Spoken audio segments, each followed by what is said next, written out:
নামাজকে তিনি কেমন পছন্দ করেছেন, আবার রোজাকে কেমন পছন্দ করেছেন। প্রতি মাসে তিনি 13, 14, 15 আইয়ামে বিদে রোজা রেখেছেন। আবার মাঝে মাঝে ধারাবাহিক রোজা রাখতেন। ধারাবাহিক রোজা, 1 দিন 2 দিন 3 দিন, চারি নাই, ইফতার নাই, লাগাতার রোজা, যেটাকে সওমে বেসাল বলা হয়। আল্লাহু আকবার। কেন রাখতেন বলেন? কার জন্য? আল্লাহর জন্য তিনি রাখতেন। ওই আল্লাহর জন্য লাগাতার তিনি রোজা রাখতেন। বান্দাকে বলেছেন তুমি রোজা রাখো, রোজা যত বেশি রাখবে তোমার স্বাস্থ্য ভালো থাকবে, শরীর ভালো থাকবে, জটিল করে রোগ থেকে তুমি মুক্তি পাবে। জোরে বলুন সুবহান। ইসলাম একমাত্র ধর্ম যেটা লাগাতার 1 মাস রোজা দিয়েছেন। ইসলাম একমাত্র ধর্ম মাঝে মাঝে রোজা রাখতে বলেছেন। ইসলাম একমাত্র ধর্ম যেটার আমলগুলা স্বাস্থ্যসম্মত। কি সম্মত? স্বাস্থ্যসম্মত।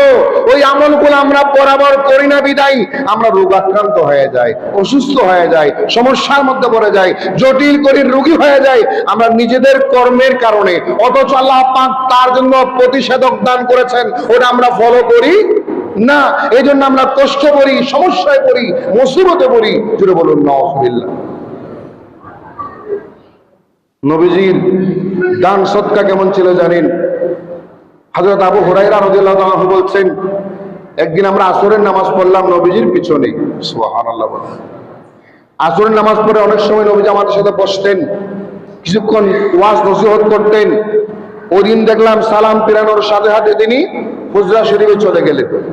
কারোর সাথে কথাবার্তা বললেন না, কোনো কথাবার্তা ছাড়া হুজরা শরীফে চলে গেলেন। আমরা অবস্থান করছিলাম। কিছুক্ষণ পর নবীজি আবার আসলেন। আবার এসে আমাদের ওয়াজ নসিহত, দোয়া মোনাজাত করলেন, সময় কাটালেন। একজন সাহাবী প্রশ্ন করলেন, ইয়া রাসূলুল্লাহ, এমন চরিত্র আর কোনোদিন দেখলাম না যে আপনি নামাজ পড়া মাত্র আপনি হুজরা শরীফে দৌড় দিলেন তাড়াহুড়া করে, একটু সময় কেমন করেন নাই, দ্রুত চলে গেলেন। আবার আসলেন, ঘটনা কি কারণে? নবী ইরশাদ করলেন, আমি প্রতিদিন আমার একটা চরিত্র হচ্ছে এক নামাজ থেকে আরেক নামাজ, এক নামাজ থেকে ফজর থেকে জোহর পর্যন্ত, জোহর থেকে আসর পর্যন্ত, আসর থেকে মাগরিব পর্যন্ত, মাগরিব থেকে এশা পর্যন্ত, এক নামাজ থেকে আরেক নামাজ আমার কাছে যত টাকা পয়সা থাকবে ওই নামাজে পরের নামাজে আসার আগে আমি এগুলা দান করে দিই। আল্লাহু আকবার। এটা কি খুব কঠিন কথা?